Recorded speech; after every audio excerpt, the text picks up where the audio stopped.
Advocate Kamrul Islam. উনি liver cancer সহ আক্রান্ত। সুনির্দিষ্ট কোনো তার এই মামলার ব্যাপারে কোনো অভিযোগ নেই। রাষ্ট্রপক্ষ সেখানে উপস্থাপন করতে ব্যর্থ হয়েছেন। 5 দিন রিমান্ড মঞ্জুর করেছেন, সেখানে আইনের শাসন প্রতিষ্ঠিত হয়নি। আমরা ন্যায় বিচার হতে বঞ্চিত হয়েছি।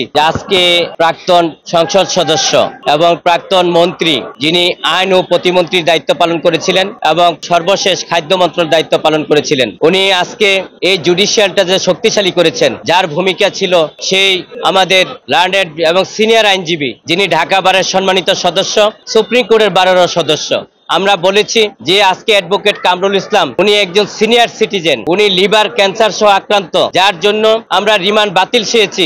এক্সট্রিম মশার কয়েল প্ল্যান্ট ফাইবার দিয়ে তৈরি, তাই সহজে ভাঙে না, সুগন্ধিযুক্ত ও নিরবিচ্ছিন্নভাবে জ্বলে। ডেঙ্গু, চিকুনগুনিয়া বাহি সহ যে কোনো মশার বিরুদ্ধে দেয় এক্সট্রিম সুরক্ষা। এই কারণে যে একজন যদি অসুস্থ লোক হয় এবং সিনিয়র সিটিজেন হয় এবং এই মামলার সাথে সুনির্দিষ্টভাবে তার কোনো অভিযোগ ছিল না, সুনির্দিষ্ট কোনো তার এই মামলার ব্যাপারে কোনো অভিযোগ নেই, রাষ্ট্রপক্ষ সেখানে উপস্থাপন করতে ব্যর্থ হয়েছেন। সেই কারণেই আমরা অ্যাডভোকেট কামরুল ইসলাম, যিনি আইন প্রতিমন্ত্রীর দায়িত্ব পালন করেছিলেন, খাদ্যমন্ত্রীর দায়িত্ব পালন করেছেন, আজকে দেখেন আমাদের যে জুডিশিয়ালটা অত্যন্ত শক্তিশালী হয়েছিল, সেটা কামরুল ইসলামের হাত ধরে হয়েছিল এবং বাংলাদেশে খাদ্যের স্বয়ংসম্পূর্ণ হয়েছিল, সেটা অ্যাডভোকেট কামরুল ইসলামের হাত ধরে সেটা হয়েছিল। পরবর্তীতে আরেকটি এই মামলায় পরে 10 দিন রিমান্ড চাওয়া হয়েছিল। বিজ্ঞ আদালতে আমরা রিমান্ড বাতিল সহ জামিন চেয়েছি। বিজ্ঞ আদালত সন্তুষ্ট হয়ে 5 দিন রিমান্ড মঞ্জুর করেছেন এবং জামিন নামঞ্জুর করেছেন। আমরা এই রায়ে আমরা মনে করেছি সেখানে আইনের শাসন প্রতিষ্ঠিত হয়নি, আমরা ন্যায় বিচার হতে বঞ্চিত হয়েছি। আরেকজন সংসদ সদস্য ঢাকা 7-এর সোলাইমান সেলিম, যাকে ইয়ং জেনারেশনের পার্লামেন্ট সদস্য বলা হয়, তাকেও